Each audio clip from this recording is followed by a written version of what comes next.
If chaos wore football boots, if unpredictability had a number 9 on its back, if art and madness shared the same heartbeat, it would look a lot like Mario Balotelli. This is the story about a man who could have ruled the world of football if he weren't so determined to break its rules. As someone who paints iconic footballers for a living, I'm obsessed with larger-than-life characters like Mario Balotelli. But here's the question, did his attitude ruin his career, or was it essential for his brilliance? Balotelli was never normal.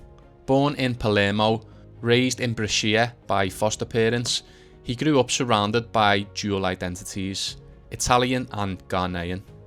An outsider, an insider, loved, hated. He didn't fit in and he stood out. At just 15 years of age, Balotelli debuted for Inter Milan. He was tall, powerful and often unplayable. José Mourinho was the first person to see his talent, and he also saw the storm behind it as well. Balotelli didn't just arrive in football, he announced himself on the world stage. Lethal finishes, thunderous strikes, and a swagger that walked the line between confidence and chaos. By the age of 20, he was already a Champions League winner. That's something that not many players in the world can say to this day. But of course, that wasn't the story that most people focus on. Unfortunately, it was the red cards, the training ground bust-ups, and the headlines. José Mourinho, Carlo Ancelotti and Roberto Mancini are three managers that tried to tame Balotelli and harness his power, but most failed. Mario was good fun. I could write a book of 200 pages of my 2 years in Inter with Mario. At Manchester City under Mancini, he was both exhilarating and exasperating. One of his famous and most iconic moments being the 2 goals he scored at Old Trafford in a 6-1 demolition against Manchester United. And although Balotelli made defenders tremble from time to time, he also made managers pull their hair out. To understand Balotelli a little bit more, we need to understand this story. In the same week that Balotelli helped City win the title for the first time in 44 years, he went and set fire to his own bathroom after setting fireworks off inside of his house. And that's not a metaphor, this actually happened. Balotelli was a paradox. He's a player that had moments of genius and was capable of even more genius. He could smash in a 35-40 yard free kick and then the next minute get sent off for doing something silly. He's the same man who gave thousands of pounds to a homeless person outside of a casino and then the next day racks up 11 parking tickets on the same day. The problem is that you never truly knew which Mario Balotelli was going to turn up. To me, he was art in motion.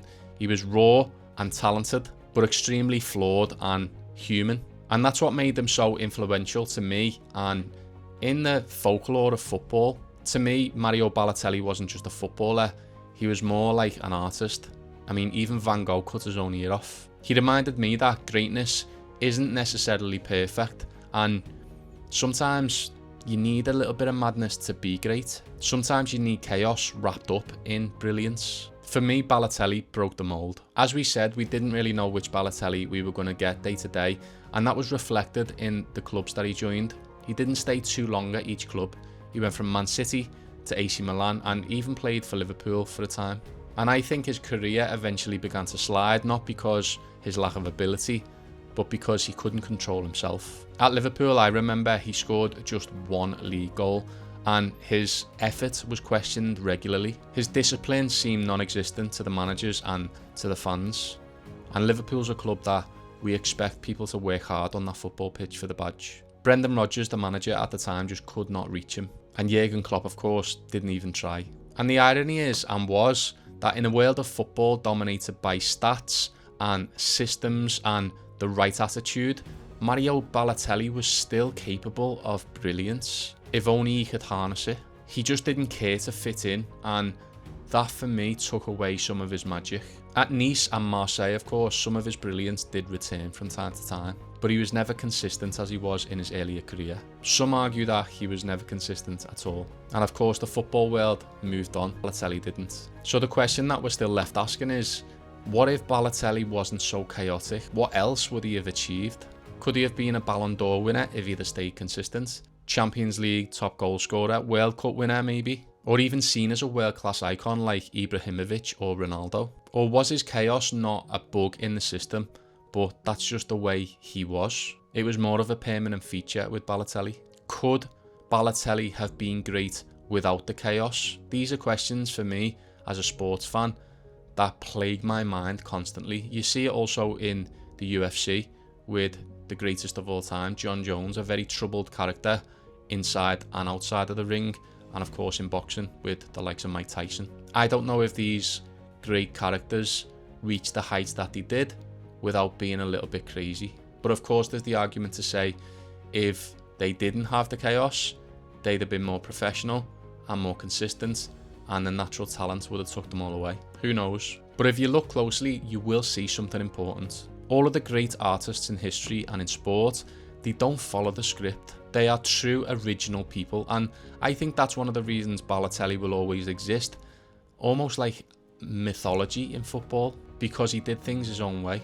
But his problem was his lack of consistency, whereas other mavericks in football managed to harness that talent while still remaining consistent, but also still showing a bit of attitude here and there. We've got players like Maradona, Paul Gascoigne, Zlatan Ibrahimovic, George Best and Eric Cantona, and honestly all of them did carry a little bit of madness, but somehow they managed to harness it and pull through and achieve great things in the sport that we love.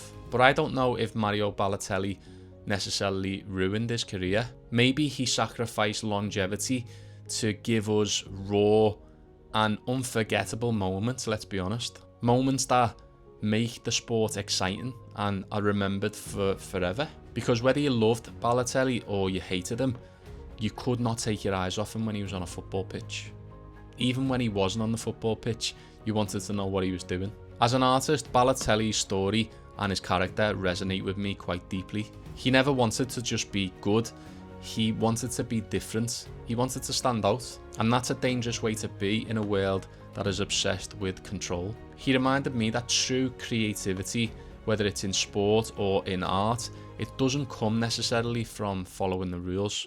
Sometimes it comes from breaking them. Balotelli was the villain of football, much like José Mourinho was as a manager. He was the anti-hero, a player who played for himself rather than the club, even when the world told him not to, which who knows whether that was a good or a bad thing. But what we do know is that tension and that defiance in Balotelli's character shaped his career in one way or another. And the message he delivers and sticks around because of him is, why fit in? The world's boring enough as it is. So to honour the man that inspired me to embrace chaos in my work and what I do, to create boldly and be different, I've created something for you. I've recreated Balotelli in a way that you probably haven't seen him before, but of course I've picked the moment that all of us remember. The moment that he's lifting his kit up after scoring, saying, why always me? Because it was always him that got the headlines, and it was always him that produced that amazing moment just when you didn't expect him to do so. Because Mario Balotelli was never meant to be tamed. He was meant to be felt.